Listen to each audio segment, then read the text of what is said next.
Muy buenos días, jóvenes, señoritas, hermanos, hermanas que nos ven en esta mañana. Espero que se encuentren bien, gozándose de las bendiciones de nuestro Dios. Estamos en la clase de escuela dominical, estudiando el libro de Isaías. Vamos versículo tras versículo, capítulo tras capítulo. Y espero que les esté siendo de bendición y se animen a estudiar la palabra de Dios. Es bueno escuchar la palabra de Dios, es bueno leer la palabra de Dios, pero también es bueno estudiar la palabra de Dios. Son cosas que podemos hacer con la palabra de Dios y que nos ayudan a crecer espiritualmente. Sin Biblia no hay crecimiento espiritual, y no nos engañemos, sin palabra de Dios no hay realmente un conocimiento de lo que es Dios realmente, de quién es Dios realmente, y con ello no podemos gozarnos de las bendiciones de Dios. Así que es importante escuchar la palabra de Dios, es importante leer la palabra de Dios y también es importante estudiar la palabra de Dios. Vamos a orar en esta mañana para comenzar esta clase de escuela dominical. Señor y Dios, te doy gracias en esta mañana por la vida que nos concedes. Gracias, Señor, porque has sido bueno con nosotros. Tu misericordia es para siempre, nos has bendecido en muchas maneras. Te ruego, Señor, que tú lo sigas haciendo y lo vas a seguir haciendo. No depende de nosotros, sino de tu gracia para con nosotros. Te rogamos, Señor, por nuestros hermanos enfermos, especialmente por el hermano Víctor, la hermana Anabel y los niños que se han enfermado. Señor, que tú les sanes. También, Señor, tu completa restauración de la salud de nuestra hermana Patricia. Y Señor, si es tu voluntad, Señor, que permanezcamos sanos, que sea conforme a tu voluntad y no conforme a nuestro deseo, pero que nuestro deseo más grande sea que enfermos o sanos te glorifiquemos en todas las áreas de nuestra vida. Gracias, Señor, te damos por todas las bendiciones que tú nos has dado. Bendice esta clase conforme a tu bondad para con nosotros, que sea de provecho espiritual para nuestras vidas. En el nombre de Cristo Jesús te pido todo esto y te doy gracias. Amén. Muy bien, estamos viendo el libro de Isaías. ¿Se acuerdan que vimos que estamos en la gran división de la retribución divina? Dentro de esta gran división ya pasamos a la sección que tiene que ver con las profecías de liberación.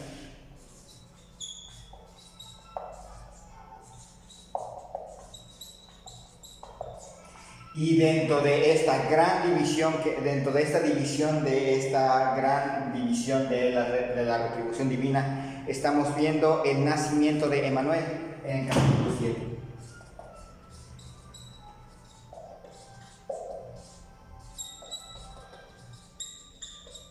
Ahí comenzamos la clase pasada, el nacimiento de Emmanuel. Entonces, vimos en el nacimiento de Emmanuel, vimos en primer lugar la situación histórica.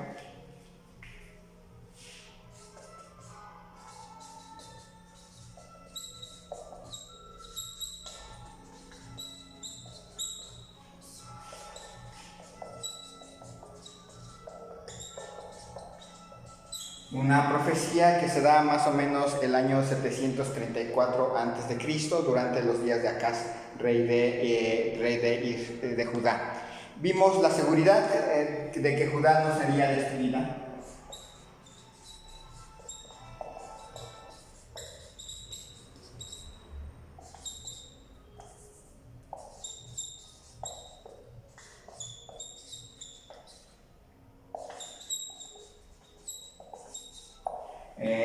El contexto lo vimos en los versículos 1 al 2 y la seguridad de que Judá no sería destruida lo vimos en los versículos 3 al 9. Termina con esa frase de que si no creyeran de cierto iban a perecer, y es lo que cerramos la vez pasada, que es un buen texto que se puede aplicar a la hora de testificar a otros, a la hora de predicar el evangelio. Pero el hecho es que para ellos significaba que si no creían, las consecuencias serían muy letales para ellos en su vida. Hoy vamos a ver dentro del mismo capítulo 7 que Acaz rechaza la señal. Ahorita vamos a ver a qué se refiere.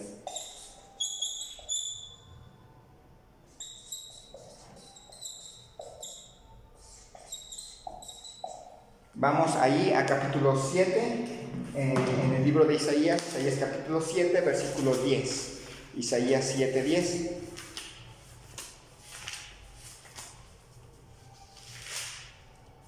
Dice así, Isaías 7, versículos 10 al 12. Habló también Jehová a Acaz, diciendo: pide para ti señal de Jehová tu Dios, demandándola ya sea de abajo en lo profundo o de arriba en lo alto. Y Acaz respondió Acaz: no pediré y no tentaré a Jehová. Dijo entonces Isaías: oíd ahora, casa de David, ¿os es poco el ser molestos a los hombres, sino que también lo seáis a mi Dios? Nos quedamos en el versículo 12, no pediré y no tentaré a Jehová. Y se habló, Dios le pide, o en el contexto del pasaje, la invitación de Dios a Acaz no es porque esté validando las señales.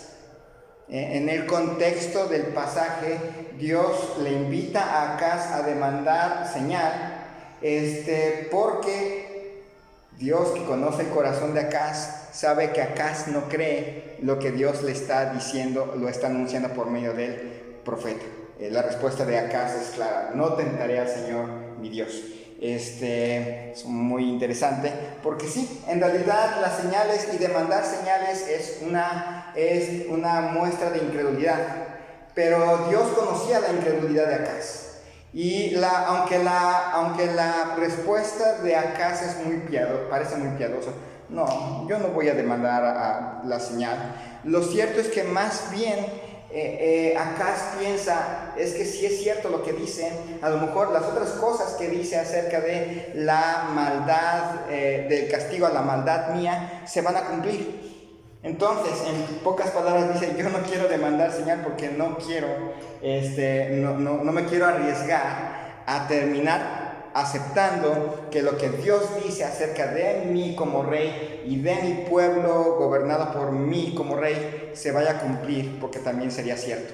Si lo que Dios dice acerca de la liberación de Judá en esta ocasión se cumple, entonces podemos concluir que lo que Dios ha dicho acerca de nosotros en los ayes allá en los capítulos anteriores también se va a cumplir. Entonces básicamente esa es la razón por la cual acá rechaza la señal. Entonces no es que Dios está diciendo demanden señal, les invito a demandar señal, porque ya en el contexto de las escrituras general, demandar señales muestra de incredulidad, pero particularmente le dice a Acaz: demanda señal, yo sé que no crees, demanda una señal para enfatizar que no crees. Y decide Acaz no hacerlo. Entonces dice, entonces hemos visto el nacimiento de Manuel, su contexto histórico, 734 a.C., la seguridad de que Judá no sería destruida, vendrían los sirios y vendrían los de Israel unidos para atacar a Judá y obligarla a participar en una alianza contra Asiria, y Dios les dice: no se preocupen, esta alianza no va a durar. Y entonces le invita a Acaz: yo sé que no crees, pero te invito a demandar una señal. Y Acaz dice: no quiero demandar señal, aunque no creo, no me voy a arriesgar a que también lo otro se cumpla. La respuesta del Señor, Dios responde ahí en versículos 13 al 25.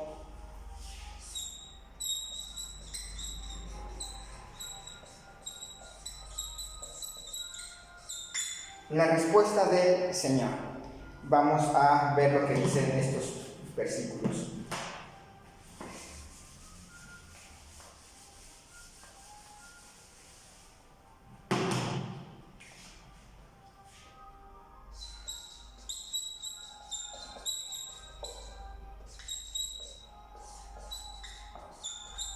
La respuesta del Señor. Versículo 13. Dice Isaías capítulo 7, versículo 13. Dijo entonces Isaías: oíd ahora, casa de David, ¿os es poco el ser molestos a los hombres, sino que también lo seáis a mi Dios?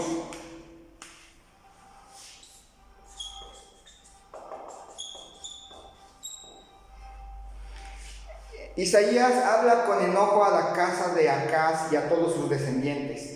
Era una carga para los hombres y resultaban realmente ofensivos a Dios por no creer en lo que decía.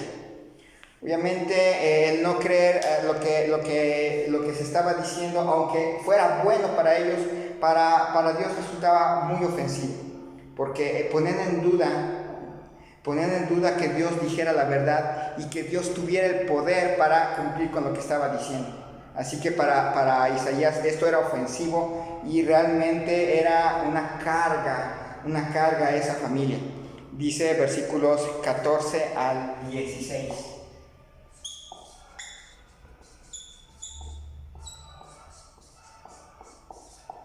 Versículos 14 al 16. Por tanto, el Señor mismo os dará una señal. He aquí que la Virgen concebirá y dará a luz un hijo, y llamará su nombre Emmanuel. Comerá mantequilla y miel hasta que sepa desechar lo malo y escoger lo bueno.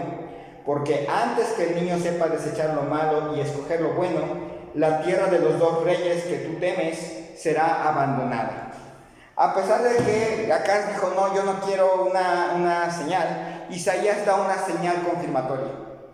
Una virgen quedaría embarazada y daría a luz un hijo que se llamaría Emmanuel, es decir, Dios con nosotros. Recuerde, está hablando Isaías al pueblo de Judá, y aunque sí, para nosotros también es Dios con nosotros, pero ese era su cumplimiento inicial. Entonces, da como señal que iba a nacer una virgen, que iba a haber una virgen daría a luz un niño.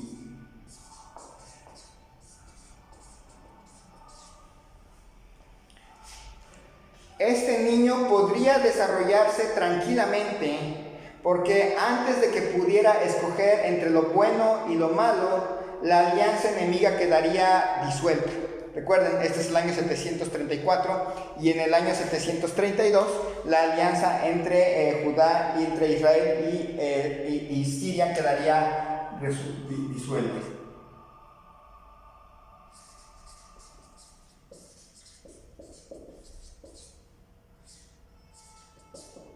Entonces básicamente le está diciendo, esta es la señal. Una virgen concebirá y dará a luz un hijo que se va a llamar Emmanuel, que traducido es Dios con nosotros. Y antes de que ese niño pueda escoger entre lo bueno y lo malo, antes de que eso pueda pasar, esta alianza que tanto temes va a ser destruida. Ahora, esta es una profecía muy importante. Recuerden que es una profecía que se cita en el Nuevo Testamento. Por tanto, el Señor mismo os dará señal. He aquí que la Virgen concebirá y dará a luz un hijo y llamará su nombre Emmanuel. Hay tres interpretaciones de esta profecía.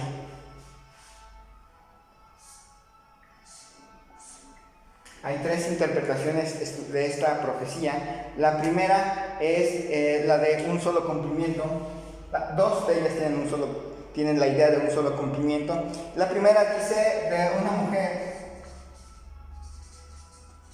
en tiempos de Acaz.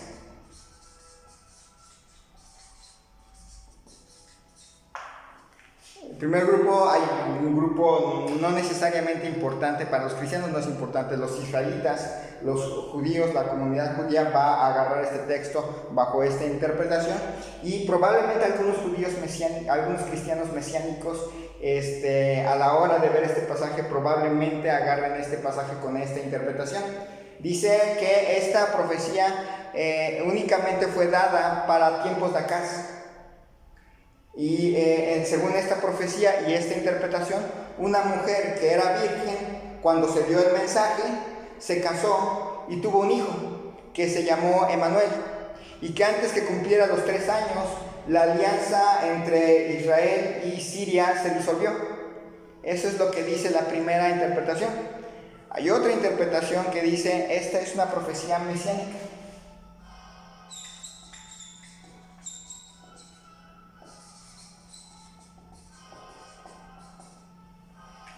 Exclusivamente mesiánica.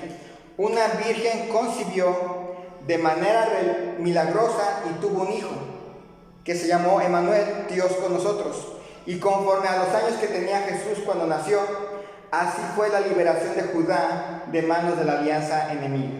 Entonces, agarran esto y los otros textos que hablan acerca de la liberación. Dice, conforme a los años que tenía Jesús cuando creció, así fue la liberación de Israel, de Judá, de manos de Israel y de Siria.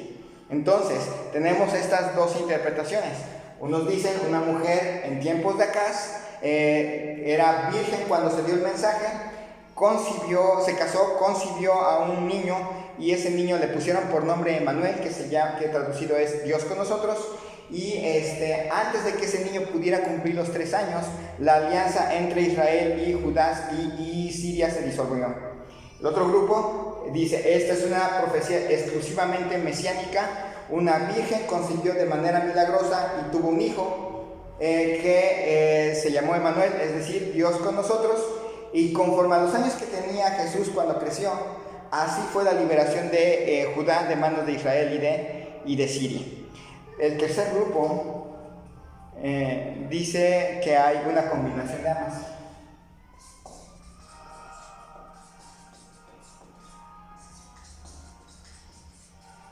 Es decir, para este tercer grupo dice, sí, en tiempos de Acaz, una mujer que era virgen cuando se dio ese mensaje, se casó, concibió, dio a luz un hijo que se llamó Emanuel, y antes de que ese niño pudiera crecer, Judá fue liberada de la alianza entre Israel y Siria.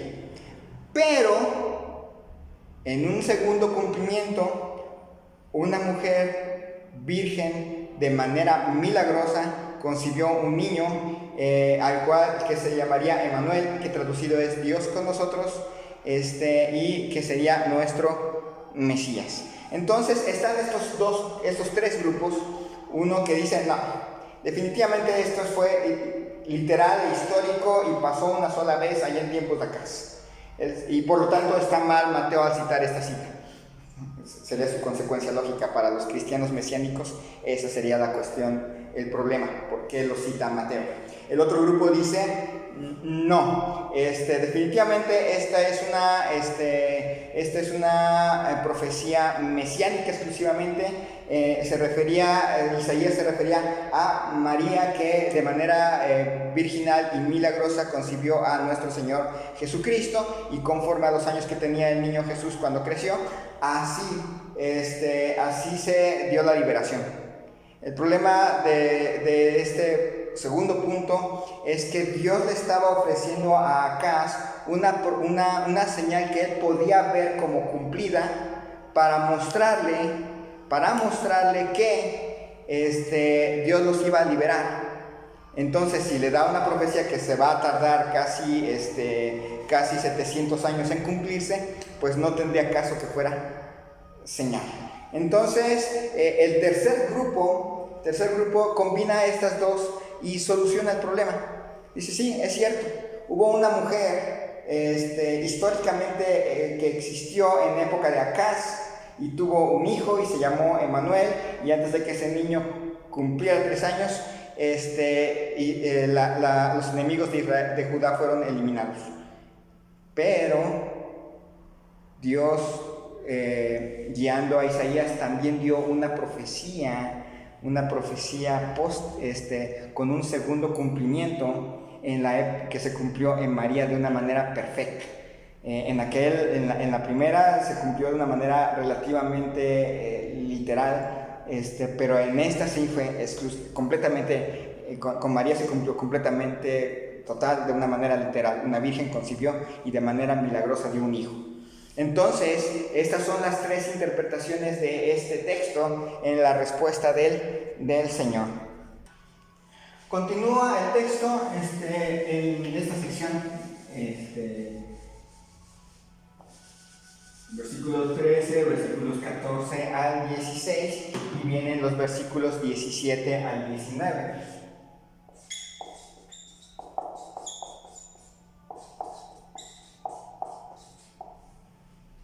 Versículos 17 al 19 del capítulo 7. Jehová hará venir sobre ti, sobre tu pueblo y sobre la casa de tu padre, días cual nunca vinieron desde el día que Efraín se apartó de Judá, esto es, al rey de Asiria. Y acontecerá que aquel día silbará Jehová a la mosca que está en el fin de los ríos de Egipto y a la abeja que está en la tierra de Asiria.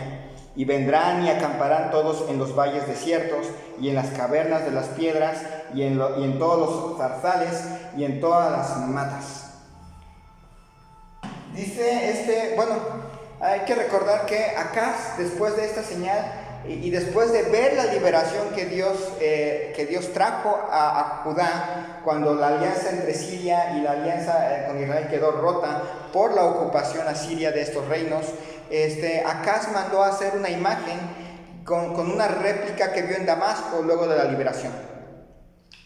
Y Dios dijo, por esta causa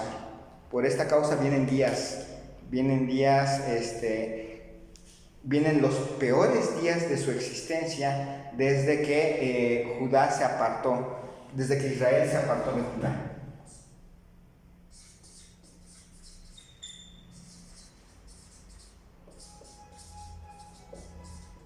Desde el 931 a.C. nunca han visto algo como lo que les viene por causa de su rebelión y de su maldad. Acaz y tu familia, por causa de tu maldad, vendrán días cuales nunca los han visto desde que se dividió el reino.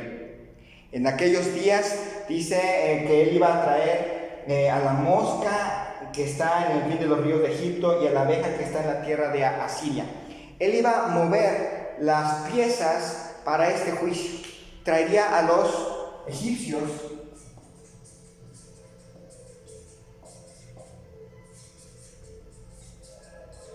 y a los terribles asirios. Le dice, mira, por causa de tu incredulidad, vienen días cuales nunca los han visto desde el año 931 a.C. Voy a mover todas las cosas para que lleguen aquí los egipcios y para que lleguen aquí los asirios. Dice al final, y acontecerá que aquel día, dice el 19, y vendrán y acamparán todos en los valles desiertos y en las cavernas de las piedras y en todos los zarzales y en todas las matas. Les dice que en aquel entonces invadirán el país y acamparán en el territorio extendiéndose por todo el país. Una invasión total. Entonces, le dice la respuesta del Señor a la incredulidad de Acaz. Empieza diciéndole que ellos eran muy muy molestos y de todas maneras les iba a dar una señal, no como una acción no porque se lo merecieran, sino para que dejarles en claro todo lo que Dios ha dicho acerca de la liberación se va a cumplir, como también todo lo que se ha dicho acerca del juicio se va a cumplir. Y luego les dice, está hablando Isaías con Acaz, por causa de tu maldad, vas a ver lo peor que jamás se haya visto en toda la historia del reino dividido. Van a venir hasta acá egipcios y asirios y van a invadir todo el país. Va a ser un justo castigo por su incredulidad. Dice versículos 20 al 25.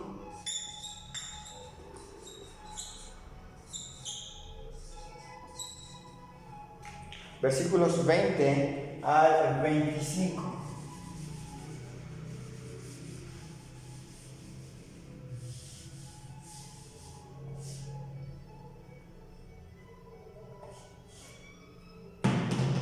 Dice en estos versículos, en aquel día el Señor raerá con navaja alquilada con los que habitan al otro lado del río, esto es, con el rey de Asiria, cabeza y pelo de los pies, y aún la barba también quitará. Acontecerá en aquel tiempo que criará un hombre una vaca y 2 ovejas, y a causa de la abundancia de la leche que darán, comerá mantequilla, ciertamente mantequilla y miel comerá el que quede en medio de la tierra. Acontecerá también que en aquel tiempo, que el lugar donde había 1000 vides que valían 1000 ciclos de plata, será para espinos y carros, con saetas y arco irán allá, porque toda la tierra será espinos y cardos, y todos los montes que se cavaban con azada no llegarán allá por el temor de los espinos y de los cardos, sino que serán para pasto de bueyes y para ser hollados de los ganados.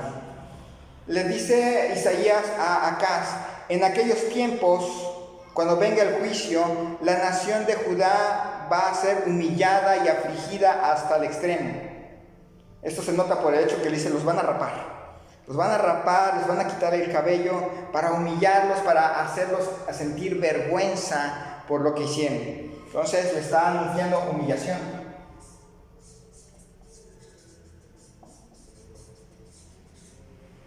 Luego le dice que van a tener vacas y ovejas, y va a haber leche y mantequilla, y van a poder comer leche y mantequilla. De cierto, el que tiene su vaquita y sus ovejas van a poder comer leche y mantequilla, pero no va a poder venderla porque no hay nadie.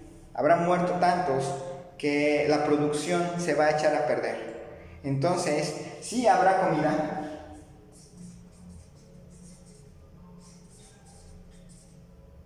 para nadie. Ahora ahí se va a quedar todo, porque habrán muerto muchos. Las cosechas se van a abandonar, y van a pasar de la agricultura a la ganadería.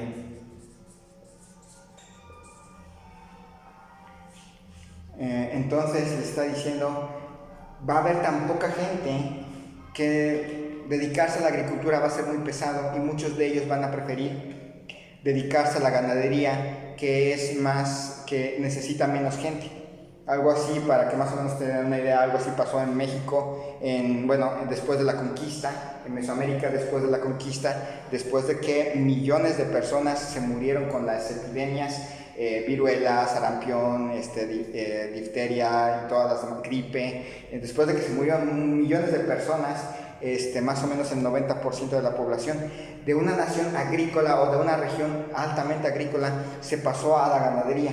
La más ganona de toda de este desperfecto poblacional fue la ganadería, porque se requieren menos personas para cuidar una vaca, 2 vacas, unas ovejas, a todas las que se necesitan para las cosechas. Entonces algo así les estaba anunciando Dios al pueblo de Israel. Y entonces le está diciendo Dios como respuesta: son bastante molestos, y por eso de todas maneras les voy a dar una señal para demostrarles que sí, se va a cumplir, pero también lo que sigue se va a cumplir.